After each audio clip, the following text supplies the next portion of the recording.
And you know what's interesting with our digital life is that even if we're not working on our phones, we're working on our image on our phones.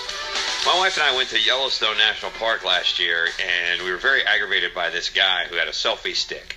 We were at the Grand Prismatic Spring. It took us forever to get up to the little viewpoint where you could take a look and just kind of view this amazing piece of nature. And I have no problem with people taking a quick selfie or a quick picture of it. I took a couple of pictures of it, but and I even did take a quick selfie of me and my wife. But this guy had a selfie stick, and he had 3 daughters, and they spent, I kid you not, 15 minutes trying to get the perfect shot. People were frustrated and furious because they were in everybody's way, and they did not care. And then, of course, as they walked away, they spent very little time actually looking at the Grand Prismatic Spring. They spent most of their time with the spring in the background getting their selfie. And then they walked away, and they weren't even looking at the amazing surroundings around them. He was too busy, and he was like, damn it, I can't get a Facebook signal. I kid you not. This happened.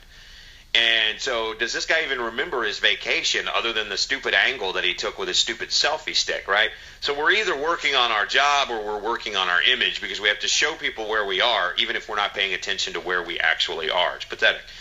So how do you actually do this? How do you actually let go and turn the phone off? Me, personally, I get far enough out that the phone doesn't work, and that forces me. Shontaye Hawkins is a business coach. She joins us now on News Radio 630 WLAP. Shontaye, how are you? I'm good, Leland. I'm sitting here laughing at the selfie story. That's so true. I mean, you see it all the time. Like, people aren't present to what's actually going on around them. Hardly ever. I mean, the selfie stick thing is just too much. I think it's just horrible. I mean, hey, I have one. I got it as a Christmas present. I think I've used it 3 times. I don't really. It's just not that important to me to. Right.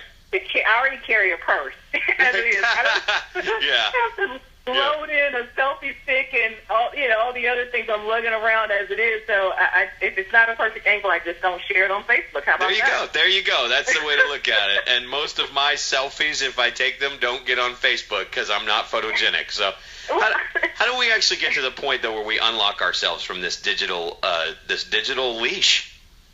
It's really hard. Honestly, you have to be really, really disciplined. And, one of the things that we're dealing with is that you have texting, you have emails, and all of it's coming right to your phone. And so when you leave your job, a lot of times you're not leaving the work.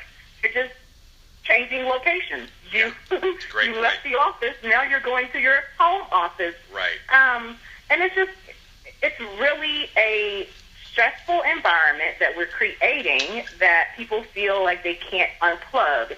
And the main reason that they feel that they can't unplug is, am I risk losing my job if I don't respond to this text, if I don't respond to this email? Right.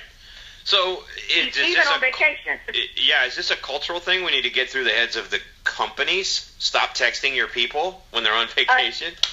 I do believe that it's a company, a culture. So it's top down. And so if your boss is texting you, if your boss is emailing you, you're going to feel like I need to respond. Unless they've said, with a text message, you feel like I should be responding within a short period of time. With an email, it's kind of like sometimes they'll put all caps in the subject line, so you feel, oh God, this is something urgent. Right. But unless they said, I'm just sending this to you, right? And they said, because sometimes your boss may say, I work late. I don't expect you to. Right. If that's the communication, then they're saying to you, look, when you leave, you don't have to respond to my messages. I expect you to pick back up the next morning. Yeah. No, that's a good point, is that if you just preface it and say, hey, I understand you're at home, no big deal, but I'm just sending this to you now so you have it.